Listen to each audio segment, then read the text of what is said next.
Yeah, I was your teacher. I've always liked the book of Ruth. Our eldest daughter has Ruth as her middle name. She's called Elizabeth Ruth. And then our middle daughter is called Naomi.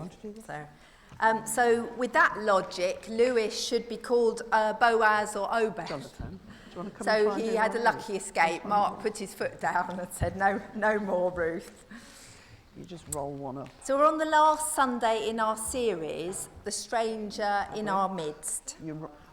And like strangers and newcomers, the story of Ruth is easily overlooked.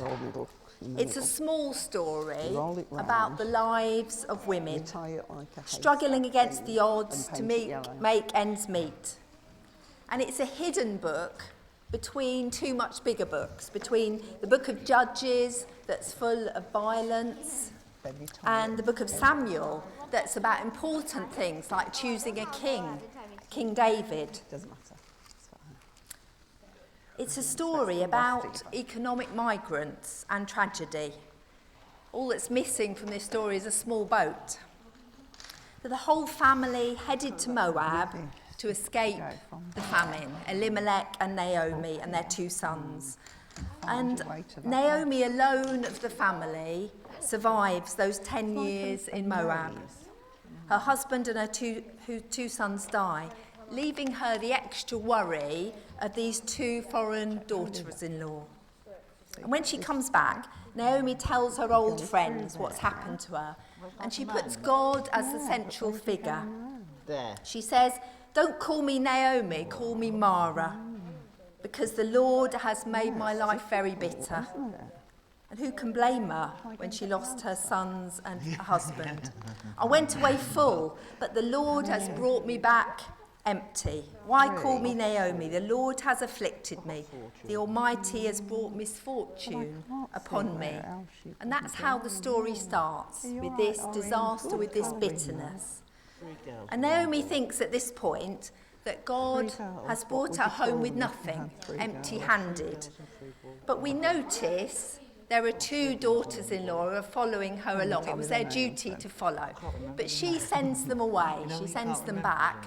But Ruth insists she won't go home. Then you dip it in the yellow. It's not much in terms of status, having a Moabite daughter-in-law. It would have been nice for Naomi to return to Bethlehem with a big family, with grandchildren, maybe even herds of sheep, to show how well things had gone to all her friends who she'd left 10 years before. Also, Ruth doesn't seem much of a guarantee against poverty that was awaiting childless widows in that society. But we note Naomi isn't alone, and she has Ruth, who's a devoted daughter-in-law, even though she doesn't rate her very much. And Ruth says those lovely words, which some of you have got as a blessing. "Wherever you go, I will go. Wherever you live, I will live. Your people will be my people, and your God will be my God. Wherever you die, I will die, and that's where I will be buried." This is a beautiful expression of love and devotion. And Naomi reluctantly recognises that maybe Ruth is better than nothing.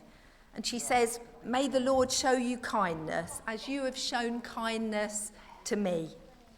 And we can see here, this is the word that's translated kindness in English.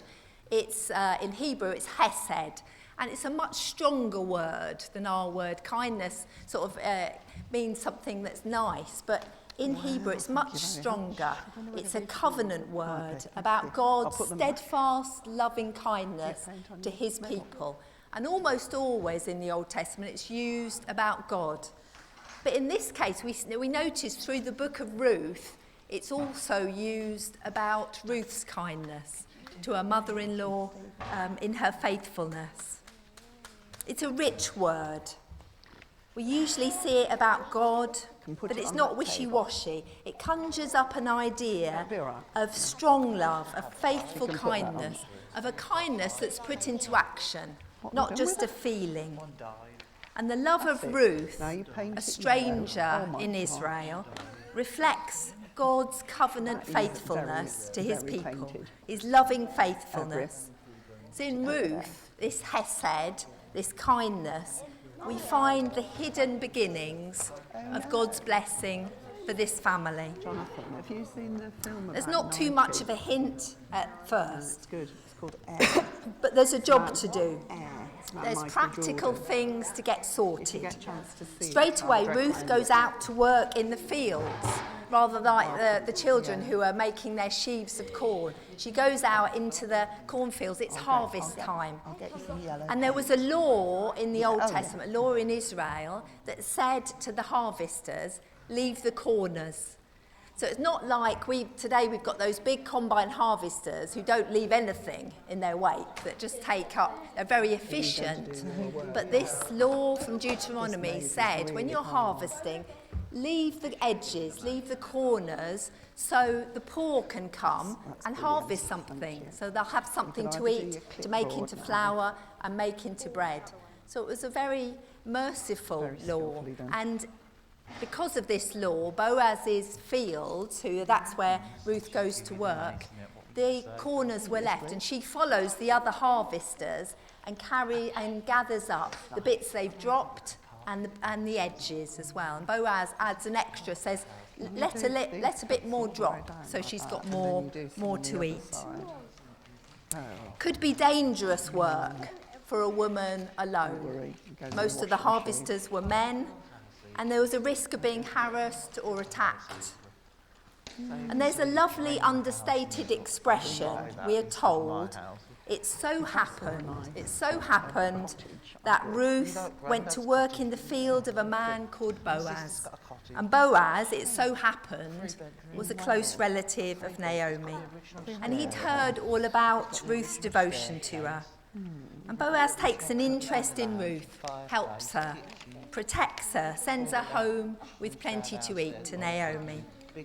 And this small it so happened, it's not just a coincidence, it shows the hidden hand of God in this family, moving things to bring about a blessing for this small family. We must give Naomi credit, because not only is she able to see the hand of God in the tragedies of her life, but she's quick to recognise his blessing, which can transform life. Ruth recounts to Naomi how she's happened to be working in the field of a very kind man by the name of Boaz. And Naomi doesn't respond, oh, what a small world, what a coincidence, he's a relative of mine. And she exclaims instead, the Lord has not stopped showing his kindness to the living and the dead. We spot this word hesed again, this loving kindness, this covenant kindness. The Lord has not stopped showing his kindness, his faithfulness to the living and the dead. She recognises immediately that God hasn't abandoned her, even though she thought he had. And Naomi encourages Ruth to continue to work in Boaz's fields until the end of the harvest. And we presume that they met regularly during this time. Boaz had a chance to see what he'd heard about Ruth, that it was true, that she was a good worker, that she was faithful to her mother-in-law. But at the end of the harvest, Naomi and Ruth have to take a bit of initiative because Boaz doesn't seem to be taking any. He's a bit slow on the uptake, as some men can be, I'm told. And so Naomi tells Ruth to get dressed up, dolled up, might say, put some perfume on, some makeup on, to go where Boaz will be sleeping after a hard day working in the fields. After he'd eaten and had several glasses of wine, she used to sneak up to him, uncover his feet, and lie at his feet and wait for him to wake up. And then she used to ask him to marry her. That was the implication of this. Because he's a close relative of theirs. And it's his duty to look after them, Naomi and Ruth, to redeem their land, to buy back their land so they would have an inheritance. It's used this lovely phrase, kinsman redeemer. So this all seems a very forward thing to do, that Naomi's encouraging Ruth to go and lie at Boaz's feet and then, in effect, to propose marriage to him. We might not want Naomi as a Sunday school teacher or a youth leader because their advice to girls might be a bit dodgy. But in this, we could describe these women today, we would say they have agency. They're not passive, they're not waiting for things to happen to them. They take the opportunity which God has given, and Boaz doesn't seem to be doing anything about. But some see in this picture of Boaz as the kinsman redeemer a picture of Jesus.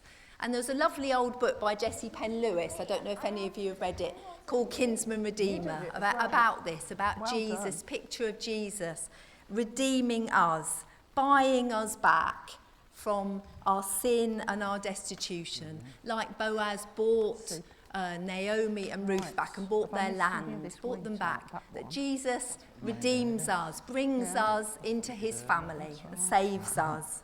I think that's a lovely picture of our salvation. And it all works out as Naomi planned, with Naomi and Ruth taking the opportunity that God has given them, working together with God. And Boaz is a bit taken by surprise, but it's a pleasant surprise for him, it seems, at Ruth's forwardness. And in fact, he uses the word hesed again here, this faithfulness. The Lord bless you, my daughter, he replied. This kindness is greater than that which you showed earlier. He says, in effect, God bless you for faithfulness that reminds me of God's faithfulness. I see in you something of God, a kindness, a faithfulness that's mixed up with God's faithfulness.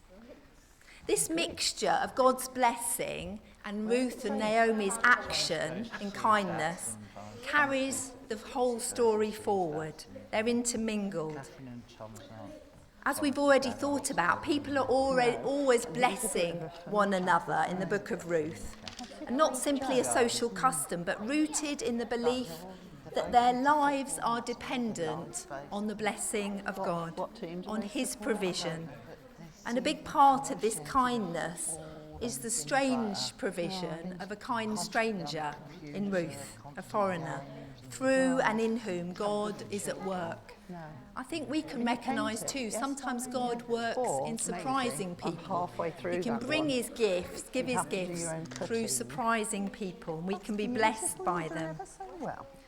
We're not created to be self-sufficient. We need one another and we need God. We're not tough enough to carve out our own comfort and our own happiness, especially when things go wrong. But to share our lives and to be kind to one another, be faithful to one another. And there we can discover God's blessing. God can work through that. And in the end of this story, it's this blessing of God who sometimes seems absent, who had seemed absent at the beginning, but is always at work, sometimes behind the scenes, that wins the day. And when Ruth is married to Boaz and bears a child, a son, Naomi sits with this little baby on her knee, and she's vindicated in front of all the women who had judged her earlier. She's contented beyond all imagining at the beginning of the story. And her friends, they're like a Greek chorus.